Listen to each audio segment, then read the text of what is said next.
Kami mulai dari berita terpidana kasus penipuan yang telah ingkrah menolak untuk dieksekusi dan ditahan di lapas Bulak Kapal. Hal ini terjadi setelah terpidana mengajukan banding atas putusan pengadilan hingga permohonan kasasi, namun ditolak. Pak. Terus. Begini Pak, please Pak. Tolong Pak. Saya mohon kami Pak. Tolong kami. Saya hak saya. Iya. Dalam visual yang direkam petugas Kejaksaan Negeri Kota Bekasi, terpidana harus dipegang oleh sejumlah petugas karena terus memberontak saat hendak dibawa ke dalam mobil tahanan menuju lapas Bulak Kapal.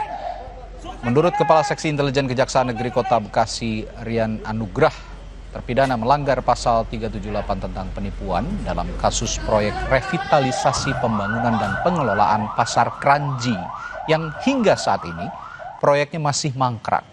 Terpidana telah divonis di pengadilan negeri dengan hukuman 2 tahun 6 bulan penjara. Sedikit perlawanan lah, jadi belum ini apa yang bersangkutan belum mau dieksekusi lah. Tapi kan kita karena ini sudah putusan inkrah, putusannya setelah memiliki kekuatan hukum tetap, dan kami juga telah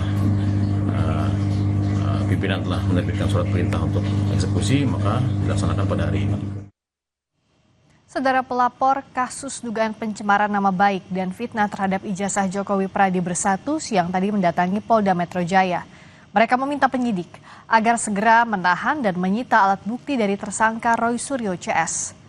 Selain mendorong soal penahanan, dalam diskusi dengan penyidik, Pradi Bersatu juga meminta agar penyidik menyita semua alat bukti digital, termasuk buku Jokowi's White Paper yang diduga digunakan dalam penyebaran informasi menyesatkan tentang ijazah Jokowi. Sebelumnya, Polda Metro Jaya menetapkan 8 orang sebagai tersangka dalam kasus fitnah atas ijazah Jokowi. Penyidik juga menguatkan temuan ijazah sarjana milik Joko Widodo adalah asli berdasarkan hasil Puslap 4 Mabes Polri dan dokumen dari UGM.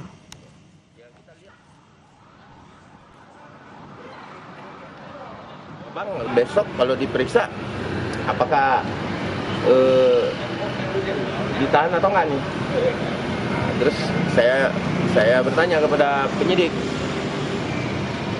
saya boleh bermohon nggak? Boleh bang. Apa itu permohonannya? Permohonan secara lisannya bisa nggak sih dilakukan penahanan gitu?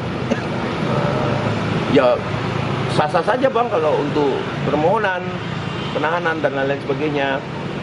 Yang penting satu hal, kata penyidik sambil bergurau, bercanda, mengatakan yang penting satu hal, jangan permohonan untuk dilakukan pembunuhan. Dan untuk mengetahui perkembangan kasus terkait penetapan tersangka terhadap Roy Suryo CS, saat ini sudah bergabung dengan jurnalis Kompas TV Fedriska Ananda dan juru kamera Junaidi Saputra dari Mapolda Metro Jaya yang akan melaporkan.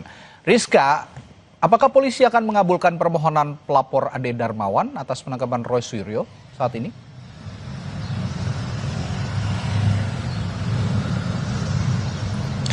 Ya, tadi apakah polisi akan melakukan penahanan terhadap Roy Suryo dan juga kawan-kawan? Tentu ini harus mengacu pada pasal 19 ayat 2 KUHP yang mana bunyinya ini adalah penangkapan ataupun penahanan dapat dilakukan jika tersangka mangkir dari panggilan resmi dalam 2 kali berturut-turut. Namun informasi yang kami dapatkan sebetulnya besok merupakan pemeriksaan perdana Roy Suryo sebagai tersangka, dan kemudian ini apakah kemudian Roy Suryo akan hadir atau tidak, ini mungkin akan menjadi pertimbangan dari penyidik untuk dapat menangkap ataupun menjemput secara paksa Roy Suryo dan juga kawan-kawan. Karena kalau misalkan kita juga ketahui bahwa sebelumnya dari Polda Metro Jaya sudah menetapkan beberapa orang tersangka yang dibagi menjadi 2 klaster, yakni dengan inisial ES, KTR, MRF, RE, dan DHL, kemudian ada RS dan RHS dan TT. Nah, yang mana kedua klaster ini dibagi oleh penyidik ini berdasarkan berat atau tidaknya tuduhan ataupun dugaan yang dikenakan kepada mereka berdua. Jadi kita akan melihat gitu bagaimana kemudian esok pemeriksaan yang akan dilakukan terhadap Roy Suryo dan teman-teman ini akan seperti apa,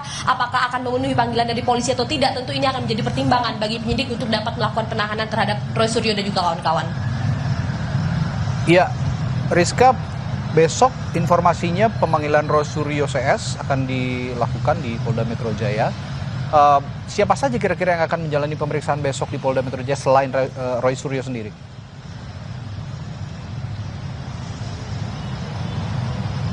Ya, tadi informasi yang kami dapatkan dari Kabid Humas Polda Metro Jaya yang akan dipanggil untuk menjalani pemeriksaan perdana sebagai tersangka pada esok hari ini adalah Rosuryo dan juga kemudian Rismon Sianipar dan juga Tifauzia Tisasuma, yang mana ini merupakan tersangka yang diduga melakukan tuduhan ataupun fitnah terhadap Presiden Joko Widodo, maksud kami Presiden ke-7 Joko Widodo terkait dengan dugaan ijazah palsu. Jadi memang tadi sempat saya singgung juga terkait dengan adanya 2 klaster tersangka yang sudah ditetapkan oleh Polda Metro Jaya. Tentu ini ketiga nama ini yang akan dipanggil pada esok hari. Jadi memang kita akan menunggu bagaimana kemudian pemeriksaan yang akan dilakukan pada esok hari. Apakah kemudian Rosuryo, Rismon Sianipar dan juga Tifa Fauzia ini akan mendatangi ataupun memenuhi panggilan dari penyidik. Tentu kita akan mengikuti bagaimana jalannya pemeriksaan pada esok hari. Radi.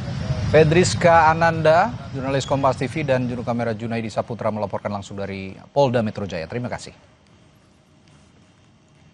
Berikutnya saudara, di Sapa Indonesia Malam, kasus tewasnya Prada Heru Muhammad Nail, anggota TNI di Yon Arhanud 4 Arakata Akasa Yuda di Goa, Sulawesi Selatan yang diduga dianiaya seniornya berimbas pada dicopotnya Komandan Batalion Letkol Andika Putra Yuniston dari jabatannya.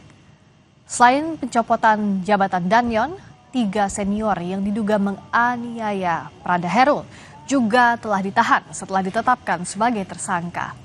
Pihak Pomdam telah menerima hasil otopsi penyebab kematian korban dari Rumah Sakit Bayangkara, Makassar.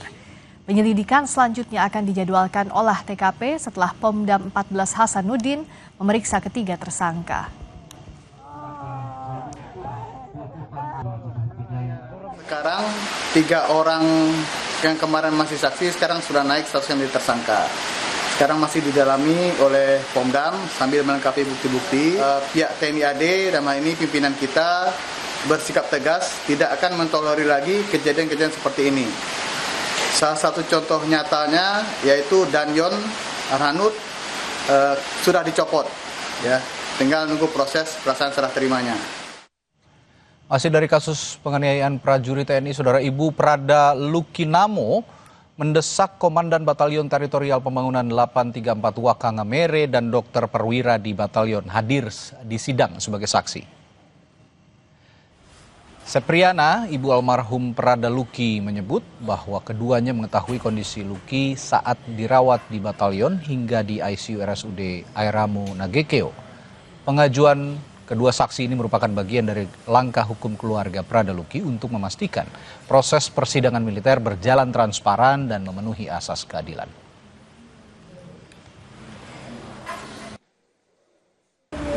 Harapan Mama dan keluarga, saksi tambahan Komandan Batalion itu memang harus dihadirkan, dan juga dokter batalion yang sempat bertemu Mama waktu di rumah sakit itu harus dihadirkan karena dokter batalion itu tahu keadaan yang terjadi dari Luki masuk rumah sakit sampai Luki mengembuskan napas terakhir, karena beliau selalu ada di rumah sakit dan selalu konsultasi dengan dokter di ICU.